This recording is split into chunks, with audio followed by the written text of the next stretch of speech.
Welcome back to Mornings with Dave King and Matt Martin. We are broadcasting from the Thacker Jewelry Studios. Start your story with engagement rings and wedding bands from Thacker Jewelry, online at thackerjewelry.com. We're going to go directly to the phones. We've got the Car Pro Jerry Reynolds on the line. Jerry, how's it going there in Dallas? It's very nice here, actually, this morning, 63 degrees. Man, so which one of you are going to say it first? I don't know what we're going to say, but I do want to, the car that you're in, I looked at it, and then I looked at the price, and I was like, I don't know that those two match. Maybe you're in a different car. No, I figured one of you was going to say no SUV's worth $150,000. Well, I didn't. Well, I think that's pretty much what Matt just said. Yeah, I think it was. I think that was pretty much it. $150,000 because it's a Mercedes? Okay, Jerry, what in the world? What's this thing got on it? Is it trimmed in gold? No, but it should be. What you're paying for here at $150,000 is a handmade 603 horse engine under the hood, and this thing is a beast. I mean, you can't. Even though this SUV is very large, very large, and weighs almost 6,000 pounds. That 603 horse V8 with two turbos. When you step on this thing, it just goes. I mean, it feels like a very nimble small SUV with a regular V8, but it's just it's so smooth and really what you're paying for here is that engine. Now, if you look at the rest of it, the interior is fabulous. I mean, it is absolutely amazing. The attention to detail. It's got a third row seat, of course, and a lot of room behind the third row seat. Big panoramic moonroof. Something I have never had before in any vehicle I've reviewed, and that's 23-inch tires and wheels.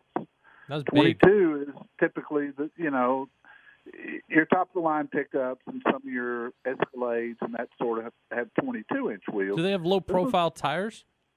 They're not really low profile, no, surprisingly.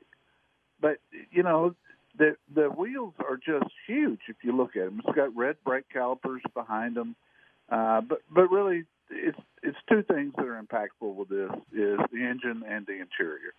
The leather that they use, and it's everywhere. Most cars today, even luxury brands, have got a mixture of leather and plastic on the inside, especially around the dash. Jerry, this car is made in the U.S., is it not? Yeah, it's made in Alabama, actually. Yeah. Well, tell the listeners what is the thing about the size of the tires? Is bigger better? It's all aesthetics. Most people like the looks of a larger tire and wheel, and they like the look when the wheel well itself is full. So it looks kind of funny on a car when you've got small tires and wheels, but then a lot of space between the top of the tire and the bottom of the fender. So it's about looks. Actually, if you don't care about that, you're better off having the smaller tires and wheels because when you replace those tires, the smaller the tire, the less they cost. But it doesn't necessarily make the car perform better with No, bigger. it does not. It really is truly all about looks. Well, and then on top of that, with a 23-inch, that means you're going to have a hard time getting tires themselves. They're going to have to special order those. They're not going to be sitting on the shelf at your local discount tire, I wouldn't think. No. So what did you think of how it drove? It's amazing, guys, and I understand totally about the money, and it is a tremendous amount of money. It's not for everybody. We'll put it that way. Yeah, it's not. But boy, if you're in that price range where you can afford $150,000. I've never driven an SUV, anything like this. It's just there's nothing you can't like about it. I mean, honestly, I really tried to find something. What about the color? It's white. I hate white. I'm just saying I found something I didn't like about it. There you go. I'm just being a butt. I'm sorry. I'm in a mood today, I think. So That's okay. That's all right. I'm sorry. No, don't kid yourself. He's like that every day. But it's wonderful. Again, it's not for everybody. This is probably, if you were going to get one of these, this would probably be a good vehicle to lease, because I got a feeling the depreciation curve at that price, it's going to be pretty steep. Are these easy to get? I mean, if you wanted one, could you go to the dealership, say, "Hey, I want one of these," and they would be able to get it to you? I mean, most of the dealers will stock one, and probably the owner of the dealership is going to be driving it if you find one. So it'll be a demo, or maybe his wife's got it, or her husband's got it. Maybe you can get a discount on it then, right? Yeah, absolutely. Well, I will say this. I mean, you seem very positive about it, which I was kind of wondering when I was looking at it and the price. I'm like, my jaw dropped. I will have to admit it. It was. I know. It did me too. And Jerry. Yes. Honestly, I've commented about how many $1 million plus houses there are in Lubbock. $150,000 vehicle for many people, at least here in Lubbock. Lubbock is very affluent.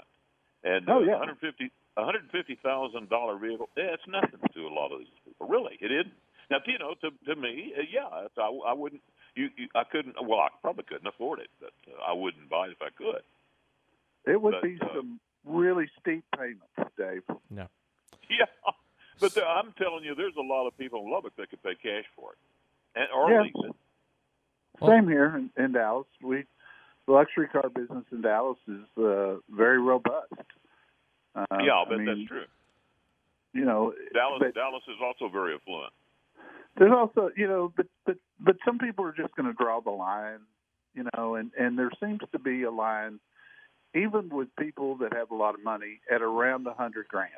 That's kind of their limit. They don't want to spend any more money than that. Yeah. And so this one really pushes the limits. But, if you're going to buy an Escalade today, it's going to be $100,000, and that's the market. So let's go over to CarProUSA.com. I've just been digging through here, and one of the things that surprises me is that the historic Lincoln that carried President Kennedy the day he died is going through the auction block. Yeah. Now this is not the car he was killed in. Okay. This is the car that transported him from the airport to downtown, where he got into the other car. What's fascinating about the story to me still to this day, I mean, I live in Dallas, and if I want to go to Fort Worth, I hop on the freeway, and it's 30 minutes from here. But in 1963, he flew Air Force One from Fort Worth to Dallas, believe it or not. Wow. Isn't that amazing? Yeah. I mean, I know that the interstates weren't there at the time, but, I mean, were there not roads that would get you there at the time? It was a 2-lane road. My sister lived in Mesquite when I was very small, wow. And it was a 2-lane road, and it was kind of like a 2-hour trip, 2.5 hours. So I remember that. So I guess that's why I flew. But this car is going to bring a lot of money. The other story that I wanted to bring people's attention to is I gave you the basics of a check engine light and what to do if it goes on. And some of the suspected causes and things. Because if you drive a car long enough, your check engine light is going to come on. And so I'll give you information on that. 90% of the time it's emissions, isn't it? Yeah, it is. Almost always emissions. If it's blinking, that's when you should be worried. The most common cause is gas caps. Oh, You'll put that gas cap on tight, your check engine light's going to come on. Which is also due to emissions, right? Yes. Okay. Absolutely. Okay. Absolutely. And then I finally got all the numbers put together from third quarter sales, and I run through every automaker with you there at Car Pro USA. All right. Well, Jerry, thanks for telling us about if you want to learn more about this, make sure to check out CarProUSA.com on Monday. You'll have that up, and make sure to listen on Saturday from 11 to 1 right here on News Talk 95.1 FM, 790 AM KFYO. Jerry, thanks for coming on. Thank you, guys. Take care. All right, you have a good day. We'll be right back on Mornings with Dave King and Matt Martin.